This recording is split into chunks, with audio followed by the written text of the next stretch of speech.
A good sales process has specific milestones, scripts, and follow-up. It has tracking throughout the entire funnel. For example, you want to measure raw leads, phone pre-qualification calls, first appointments, your design stage, or an estimate or a quote, and then finally, construction contracts signed. There's a client we're working with and they currently aren't tracking phone pre-qualification calls. So we were working with them to install that. But they did track 315 raw leads, 93 first appointments, 23 signed customers. So when you look at that, they have a 24.7% close rate, which means signed customers divided by first appointments. They also know that they convert 29.5% of their leads into first appointments. So that's 93 divided by 315. If you reverse the math and take 315 divided by 93, you get 3.4. That means they need 3.4 leads to book an appointment. This remodeler did $1.8 million in sales. Now, if they wanted to grow to $2.2 million in sales the next year, that's about 25% year over year, which equals $400,000. Do you see how having the above data that we just went through and the conversion rates is so helpful?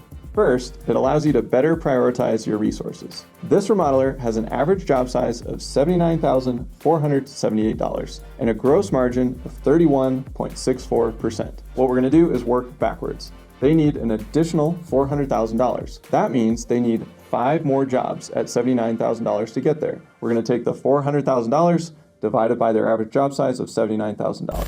Okay, so let's go back to our sales funnel. If you remember, we had 315 raw leads, 93 first appointments, and 23 customers. These were their numbers from last year. We figured out their conversion rates, so we know that they convert 29.5% of their leads into first appointments. You just take this number divided by this, and that gives you your conversion rate right here. Out of those 93, we have 23 customers, so 23 divided by 93 gives us 24.5% conversion rate.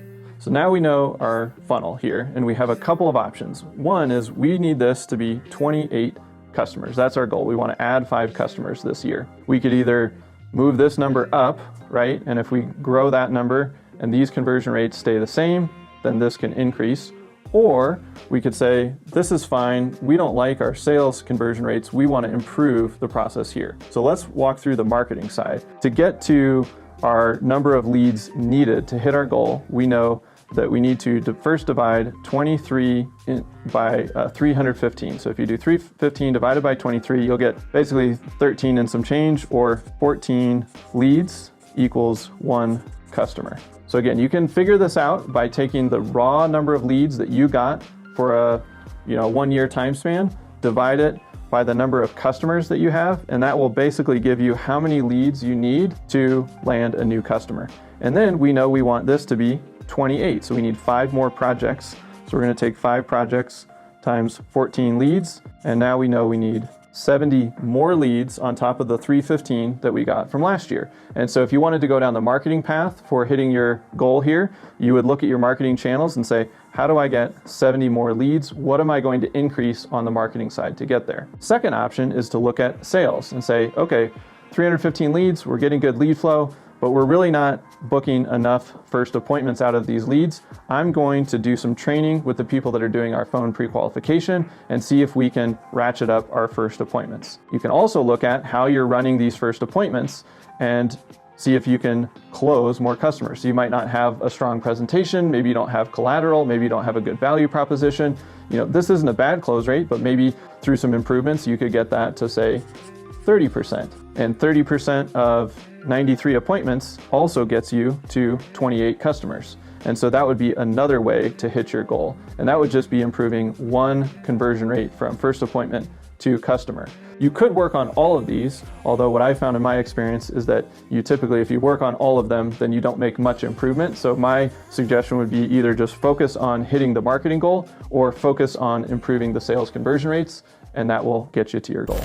These are just 2 options on the table to hit our goal. As a business owner, it's our responsibility to weigh the options and decide where the business will put its time and energy. Let's go back to the sales funnel and cover the milestones. Phone pre-qualification stage. This is the discovery call to see if this client and project is a good fit for your business. We want to qualify for budget, project type, and project location. We want to set an in-person meeting and ensure all decision makers will be present at the meeting. For the phone stage, it's helpful to have a digital or a paper form available for the person responsible. In a way, the form acts as a script, but you'll want to have a script as well. I've attached a sample script down below. You can grab that, swipe it, and customize it for yourself.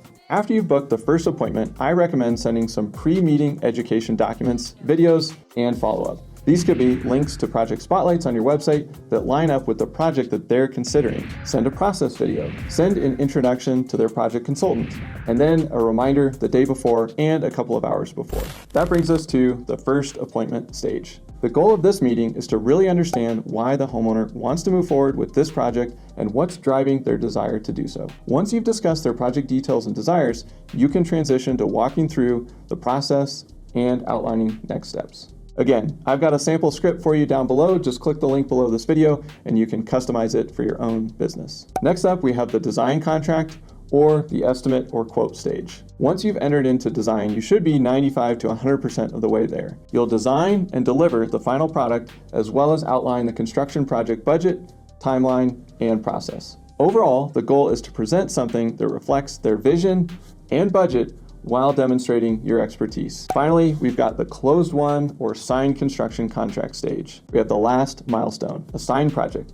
To recap, it's phone pre-qualification stage, first appointment, design and estimate, and then closed won. And that's it. Please don't overcomplicate these stages. It becomes impossible to track conversion rates through the funnel. We had one client that went a little overboard and they had about 12 different stages in their sales process, breaking down various outcomes. Outcomes are not sales milestones. If you have a first appointment and they don't sign into design because they need to think about it, we don't want to move them into a new sales stage called follow-up. That's simply a task. So attach the task to your lead in the CRM. Until you're ready to move them into the next stage or close lost if they say no, they stay in the current sales stage and we just attach tasks to that contact. Sales stages are the key milestones that we'll track our conversion rates off of. Sales scripts are how we train and repeat each stage to get consistent results across the team. Sales activities are tasks that should advance a prospect from one stage to the next. These can be manual or automated and ideally have trigger points that set them off. For example, if you run a first appointment and the prospect needs to think about it, follow-up tasks get assigned until we get a final decision that's yes or no. If someone doesn't show up for their appointment, we want to set follow-up tasks to get assigned to rebook the appointment. What are some next steps? 1, identify your sales stages. 2, look at historical data and identify your conversion rates. 3, you want to script out how your phone pre-qualification call should go and your first appointment. Number 4, you want to identify where people drop out of your sales process and assign follow-up tasks at those trigger points. And 5, work backward from your revenue goal to identify if you need to focus your efforts improving sales conversion rates or simply increase your lead flow. Let me know in the comments if you think this was helpful, and don't forget to grab the swipe files with the phone and appointment sales scripts. And with that, we'll see you next time here on Builder Funnel TV.